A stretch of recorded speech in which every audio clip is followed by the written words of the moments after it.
Welcome back to Nick Lenz's Comic Corner Classic Known Classics. This episode number 2254 and Doubleshot number 2148. Now we have Batman trade and a trade for a character. I've never discussed any trades for him, but we'll discuss that. First up, this book was released 2 years ago, and I finally got a chance to review this damn thing. We have Batman Reptilian.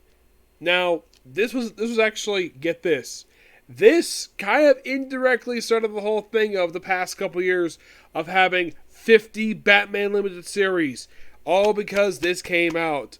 Because we had to have every single all the miniseries come out for DC for the period of early 2021 to about early 2023. It's all Batman limited series. I mean, Superman had maybe one in this period of time, and Wonder Woman's had one, but Batman, oh good God, it's like they release a book for him every freaking month. And I think lately they've really skimmed back, on announcing all these other series. Some are 10, 12 issues. I'm like, do we really need this much? I don't mind Batman Limited Series. That's fine. That's not the issue. The issue is there's too many. This book is written by Garth Ennis. And art by Liam Sharp. Yes, I believe this was the second limited series they were. This was one of two of the work that he worked on. Of course, was the Brian Ball book where featured Batman team with Wonder Woman.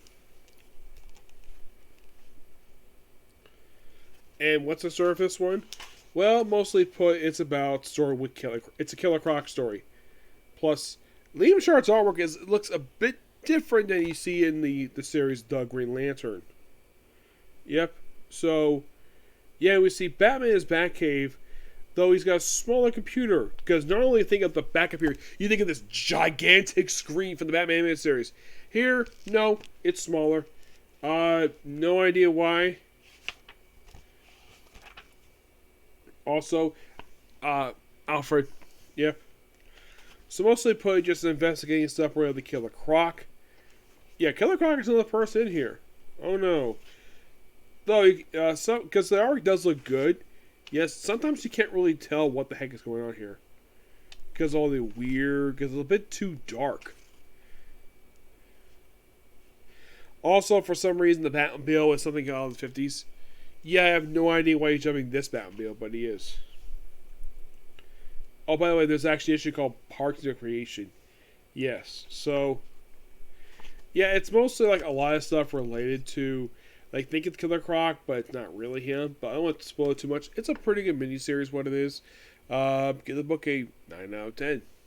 Yep. Yeah, and... yeah, it's their black leather imprint. Next up is basically we have... Static, Season 1. Written by Vita Alla and Rachel Holland. Artwork by Nicholas Dravelli, Chris Cross, Dennis Cohen, Bill Sienkiewicz, Ryan Benjamin, Coy Pham, Jim Palmiotti, Don Hoy, and Scott Hanna. Someone I know, one thing that turned him off this book from the moment it started was Static supporting the Black Lives Movement. Given the fact, basically, with their association. Now, I have no idea why that the creators thought a good idea to have Static associated with that group. Now, at the start of this book, he does wear this attire, which is based by his look we have from the New Titans run. And then for some reason, he switches costumes to where he's wearing his old 90s attire. A variant of it. Yeah, there's no explanation for it at all. And it does feel like a Static Shock book, in my opinion. And that's why I think it's called Season 1. Yeah, it says, oh yeah, we have Season 2 coming, except there's not a Season 2 comic. It's Shadows Dakota. Yep. Oh, by the way, he fights Hotspot in this miniseries. Yes, Hotspot. Oh, by the way, he keeps going Francis, which that was his real name in the series. Excuse me.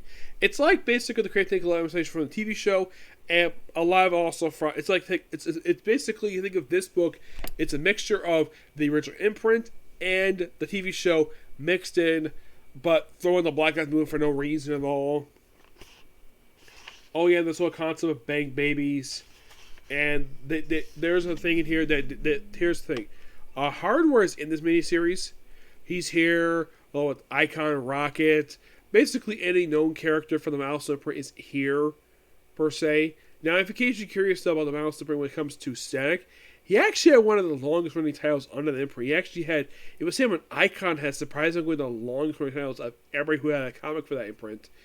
Yeah, originally it was its own separate thing, and then the creator of the imprint, Dwayne McDuffie, decided to say, oh yeah, they're the same continuity. This is why we had the World's Class crossover in the 90s. Yep. But yeah, in case you're curious though, does like TV show, does he like take this little thing that Richie Cunningham, that basically his friend made and becomes this? Oh yeah, definitely.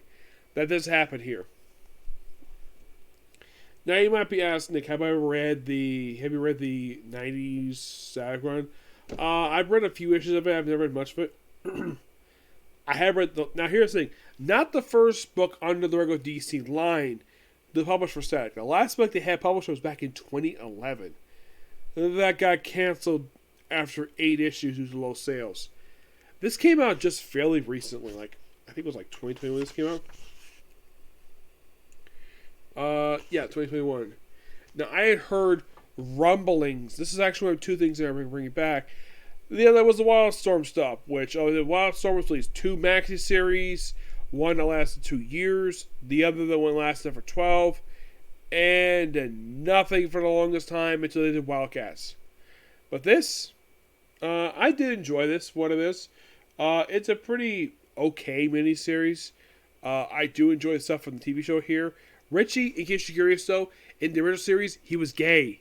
Also, Ferdias here, who in the TV show was his love interest, and they kind of went with his love interest from the 90s book in here. Like any familiar character in the TV show, it's here. Because I'm more familiar with that than the actual comic book. But I like how Static is in here with the exception of the Black Lives stuff. I'm going to give this book a 9 out of 10. Yep. So yeah, that's the particular view. Next up is going to be another comic corner. And focus on one character, but 2 different versions of the character from Image. Okay, next video. Bye.